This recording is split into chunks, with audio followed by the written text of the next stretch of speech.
Evening, सत श्री अकाल। एक बार फिर आप तमाम लोगों का स्वागत है क्राइम तक की कहानी के इस एपिसोड में। उम्मीद है पूरी फैमिली अच्छी होगी, अपना और अपनों का ख्याल रख रही होगी। जैसे हमारे देश की सबसे बड़ी अदालत सुप्रीम कोर्ट है, उससे ऊपर कोई अदालत नहीं, उसी तरीके से हमारी न्यायिक व्यवस्था के हिसाब से हर स्टेट यानी हर राज्य की जो सबसे बड़ी अदालत है वो आके हाई कोर्ट कहलाती है। जब हाई कोर्ट में मामला फंसता है या उसको चैलेंज करते हैं तो फिर देश की सबसे बड़ी अदालत सुप्रीम कोर्ट के पास आते हैं। ये जो इस वक्त आप तस्वीर देख रहे हैं, ये झारखंड हाई कोर्ट है, झारखंड की सबसे बड़ी अदालत। 2 दिन पहले 16 अप्रैल थर्सडे का दिन था। अमूमन ऐसी तस्वीर बहुत कम देखने को मिलती है, ऐसे किस्से बड़े कम सुनने को मिलते हैं। जब एक ही वक्त में एक ही दिन इसी झारखंड हाई कोर्ट में झारखंड स्टेट के top police official, top mean सबसे बड़ा डीजीपी, इस वक्त वहां के डीजीपी एक महिला अफसर है, तो डीजीपी, इसके अलावा डीआईजी, आईजी, एसपी, डीएसपी, जो फॉरेंसिक के वहां के हेड हैं, वो सब एक साथ तलब किए गए थे इसी झारखंड हाई कोर्ट में। मतलब पुलिस के तमाम टॉप ऑफिशियल, टॉप अधिकारी झारखंड हाई कोर्ट में एक ही छत के नीचे खड़े हैं और सामने जज साहब कुछ कह रहे हैं। इन सबको इसी झारखंड हाई कोर्ट ने तलब किया था कि आप सभी 16 अप्रैल को यहां आएंगे। उसके बाद बाकी सारी बातें होंगी, कोर्ट खत्म हुई और इन्हीं सभी टॉप पुलिस ऑफिशियल से कहा गया कि आप ठीक 2 हफ्ते बाद आप सभी दोबारा आएंगे और यहां मौजूद रहेंगे। अब सवाल यह है कि एक कोर्ट, एक हाई कोर्ट, अमूमन किसी केस में या तो वहां के पुलिस जो उस केस से जुड़े हुए हैं, एसपी, डीएसपी, आईजी, डीआईजी, इनमें से कुछ को बुला लेती है। लेकिन राज्य के टॉप पुलिस ऑफिशियल, डीजीपी से लेकर तमाम बड़े टॉप ऑफिशियल को एक साथ, एक ही जगह, एक ही छत के नीचे, एक ही तारीख पर, एक ही वक्त में क्यों बुलाना पड़ा? तो इसकी कहानी बड़ी हैरत अंगेज है। इसलिए हैरत अंगेज है कि पुलिस अपना काम कैसे करती है। आज की इस कहानी से बहुत कुछ आपको सीखने और समझने को मिलेगा हमारे सिस्टम के बारे में। 18 साल की एक कॉलेज स्टूडेंट 24 जुलाई को गायब हो जाती है, 2025। घर से करीब 10 किलोमीटर दूर उसका कॉलेज। वो कॉलेज गई, रोजाना की तरह शाम तक घर आ जाती है। मामला झारखंड के ही बोकारो का है। बोकारो स्टील की वजह से काफी फेमस है। लेकिन ये लड़की नहीं लौटती। लड़की का नाम है पुष्पा महतो, 18 साल उम्र है। माँ बाप गरीब, मजदूरी करने वाले लोग, ये ताकतवर भी नहीं, पैसे वाले भी नहीं। अब जब शाम हो गई, अंधेरा होने लगा, माँ को फिक्र हुई कि बेटिया लौटी नहीं है। वो इधर उधर जाकर ढूंढती है, फिर कॉलेज के जिस रास्ते से वो घर आती थी, गांव की उसी पगडंडी पर जाकर खड़ी हो जाती। किसी रास्ते से बेटी आएगी। अंधेरा होना शुरू हो गया, बेटी नहीं लौटी। आसपास जाकर कुछ सहेलियां से उनसे पूछताछ की, कोई सुराग नहीं। रात हो गई। अब माँ बाप दोनों को फिक्र सताने लगी, क्या करें? लोगों ने कहा कि पुलिस स्टेशन जाओ, जवान बेटी है, कभी इससे पहले ऐसा हुआ नहीं। अब माँ पुष्पा महतो की उस 18 साल की लड़की की पुलिस स्टेशन पहुंचती है। पुलिस स्टेशन जाने के बाद वो वहां जाकर बताती है कि उसकी बेटी है, कॉलेज गई है, अभी तक घर नहीं लौटी है, रात हो चुकी है। अजीब अजीब डर लग रहा है, कहीं उसके साथ कुछ हो ना गया हो। थाने के इंचार्ज, थाने के पुलिस वाले उस महिला की बात सुनते हैं और कहते हैं कोई बात नहीं माँ, आप जाओ, आपकी बेटी को हम ढूंढेंगे, कुछ नहीं होगा। माँ कहती है रिपोर्ट तो लिख लो। पुलिस वाले कहते हैं अभी रिपोर्ट की जरूरत नहीं, आप जाओ। माँ चली जाती है। अब अगला दिन आ गया, बेटी घर नहीं लौटी। माँ परेशान, गांव वाले परेशान। इसके बाद सब बेटी को ढूंढ रहे, कहीं नहीं मिल रही। तभी उसी गांव में, उसी घर के बराबर में एक लड़का रहा करता था। उसका नाम है दिनेश महतो। सभी जानते हैं, छोटे गांव में एक दूसरे को सब कोई जानते हैं।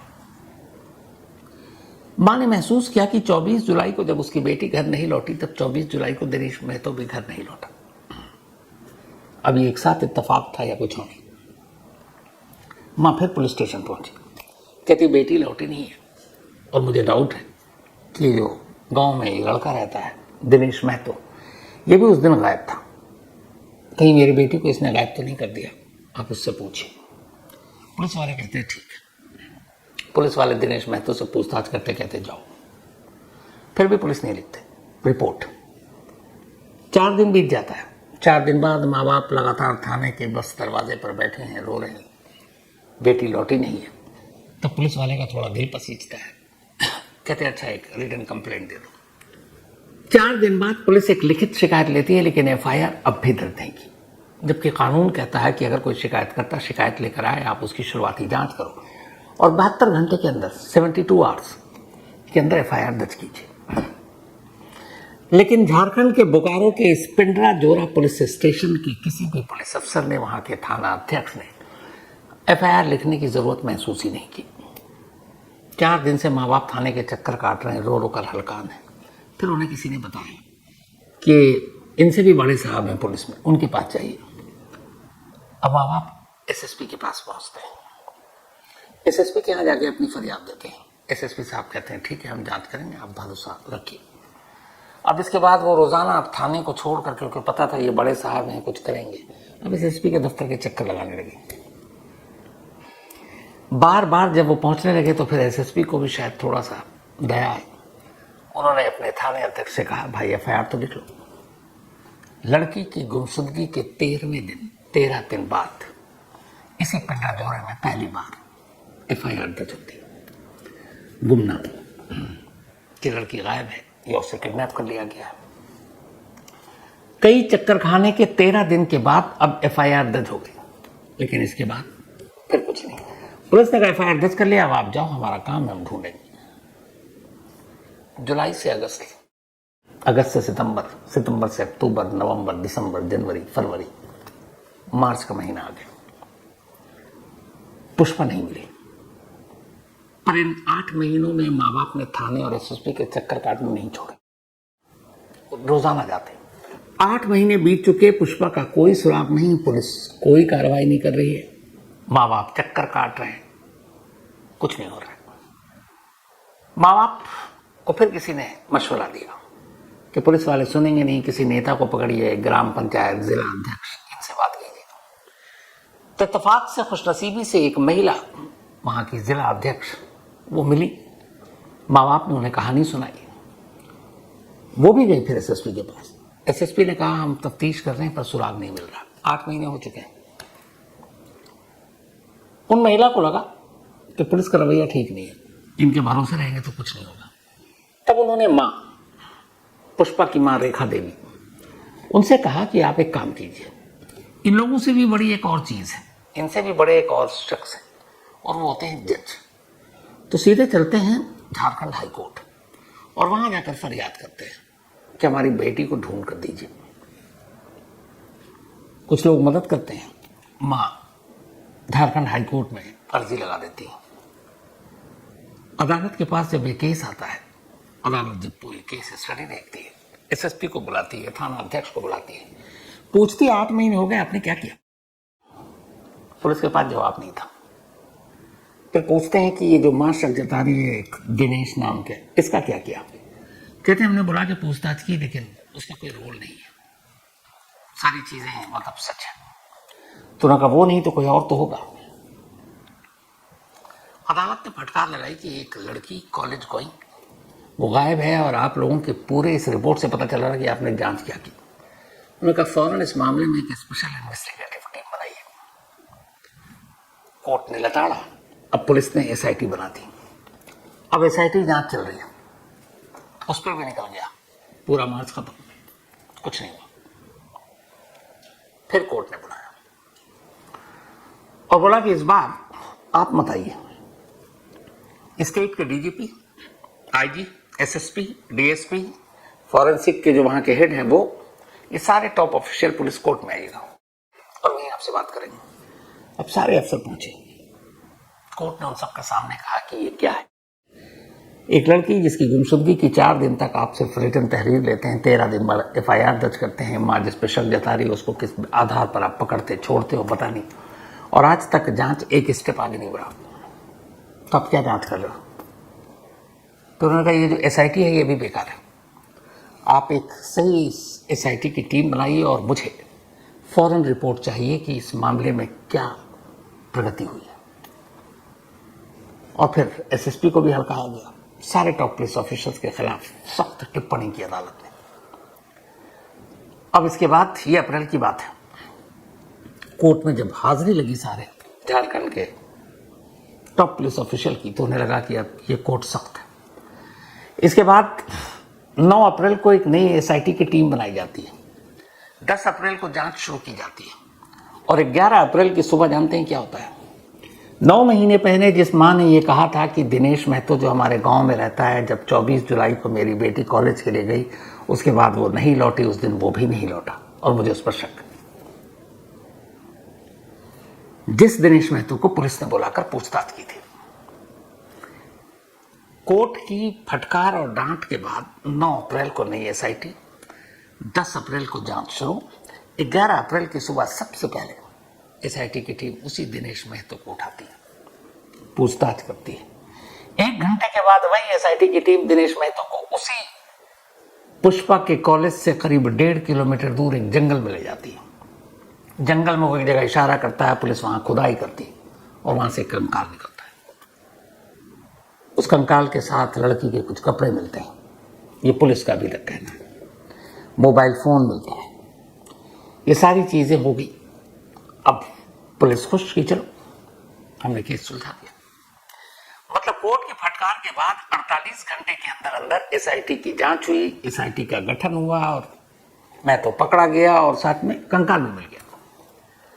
अब पुलिस इसी में खुश मगन कि चलो आप कोर्ट की डांट खाएंगे नहीं, हमारा काम हो गया, कातिल पकड़ा गया, कंकाल मिल गया। और इसी खुशी में वो भूल गए कि उस कंकाल का पोस्टमार्टम भी कराना, उसका डीएनए भी कराना। ये कैसे आप साबित करेंगे कि ये कंकाल पुष्पा का है या किसी और का है? क्योंकि कुछ लोगों ने देखकर कहा कि ये कंकाल देखकर लग रहा है कि ये 2 से 3 साल पुराना है, जबकि पुष्पा को गायब हुए सिर्फ 9 महीने हुए। कोर्ट ने 16 अप्रैल को फिर सारे हुजूरों को बुलाया, जितने बड़े बड़े टॉप ऑफिशियल पुलिस वाले झारखंड के, जिनमें डीजीपी साहिबा भी। बुलाने के बाद पूछा कि अच्छा ये बताइए कि कंकाल का पोस्टमार्टम हुआ या डीएनए सैंपल हो गया? पुलिस वाले ने कहा कि नहीं सर, अभी तो हम डीएनए का सैंपल लेंगे, भेजेंगे, अभी नहीं हुआ। मेरा कमाल है, एक तो 9 महीने बाद ये सारी चीजें मिली, 4 दिन हो गए आपको कंकाल मिलेगा और अभी भी क्या आप कोर्ट के इंतजार कर रहे हैं कि कोर्ट हुक्म दे तो आप कंकाल का डीएनए कराएं कि ये कंकाल पुष्पा के है कि नहीं है?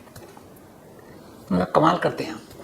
तब पुलिस वाले कहते हैं अपनी पीठ थपथपाकर कि साहब कंकाल मिलने के बाद, और चूंकि दिनेश महतो ही मिला जो शुरू से उसकी मां कह रही थी, तो हमने एक्शन लिया। उन्होंने क्या एक्शन लिया? उन्होंने कहा कि इस पिंडराजोरा थाने में पूरे पुलिस स्टेशन में 18 पुलिस वाले थे, हमने उन 18 के 18 पुलिस वालों को सस्पेंड कर दिया। एक पूरा थाना सस्पेंड कर दिया। ये कोर्ट में खड़े होकर वहां के एसएसपी आईओ जो भी है वो कोर्ट को बता रहे हैं कि लापरवाही थी, जांच अच्छे से नहीं हुई, जिस पर मां शक जता रही थी शुरू से उससे पूछा नहीं गया। ये भी कहा कोर्ट को पुलिस वाले ने, खुद पुलिस की तरफ से, कि स्थानीय को लोग दिनेश महतो से मिले हुए थे, उससे पैसे ले रहे थे और इसीलिए उसके खिलाफ एक्शन नहीं ले रहे थे। तो जब ये सारे सबूत मिले और फिर उसी की निशानदेही पर कंकाल मिला, तो इस थाने के एक एक पुलिस वाले को, क्योंकि ये पूरा थाना मिला हुआ था, हमने 18 पुलिस वाले को सस्पेंड कर दिया। अब झारखंड पुलिस के टॉप ऑफिसर्स को ये लगा कि अदालत शाबाशी देगी, बहुत अच्छा काम किया। पर जानते हैं अदालत ने क्या कहा? उन्होंने कहा इस थाने में जितने लोगों को आपने सस्पेंड किया है ये सब जूनियर पोस्ट पर है, छोटे पुलिस वाले हैं। इनमें सब इंस्पेक्टर है, इनमें सिपाही है, इनमें एएसआई है, तो ये सब जूनियर पोस्ट वाले हैं। लेकिन वो माँ वो बाप पिछले 9 महीने से इस थाने से लेकर एसएसपी साहब से लेकर सभी बड़े पुलिस वालों के दरवाजे खटखटा चुकी। आप सबने भी कुछ नहीं किया। कोर्ट ने सीधे डीजीपी से पूछा कि क्या इतना काफी है कि आपने अपने पर्देदारी के लिए कि देखो इसने गलत किया, पूरे थाने को हमने सस्पेंड कर दिया, वो बेचारे छोटे पोस्ट के लोग, सिपाही, एएसआई, एसआई, और आप कहते हैं हमने बड़ा महान काम कर दिया। क्यों बख्शा गया बड़े अफसरों को? क्या इसमें डीआईजी, क्या इसमें डीएसपी, क्या इसमें एसएसपी, क्या इसमें एसपी? ये सब दूध के धुले, इनकी कोई गलती नहीं थी। अगर इन्हें ये पता ही नहीं था कि ये केस है तो फिर वो उस कुर्सी पे बैठने लायक नहीं है, और अगर पता है कि ये केस है और उसमें कोई मदद नहीं कर रहे हैं, कोई जांच नहीं कर रहे हैं, कोई डायरेक्शन नहीं दे रहे हैं, तो भी वो कुर्सी पे बैठने लायक नहीं है। तो ये क्या है?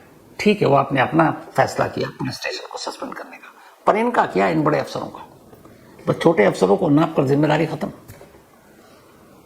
इसके बाद कोर्ट ने कहा कि फिर आपको 2 हफ्ते दे रहे हैं। ये 16 अप्रैल की बात है, मतलब अब शायद मई फर्स्ट वीक में। ये डीजीपी समेत सारे लोग फिर कोर्ट में आएंगे और तब तक ये डीएनए का सैंपल माँ बाप से लेना पुलिस ने कहा हम ले चुके।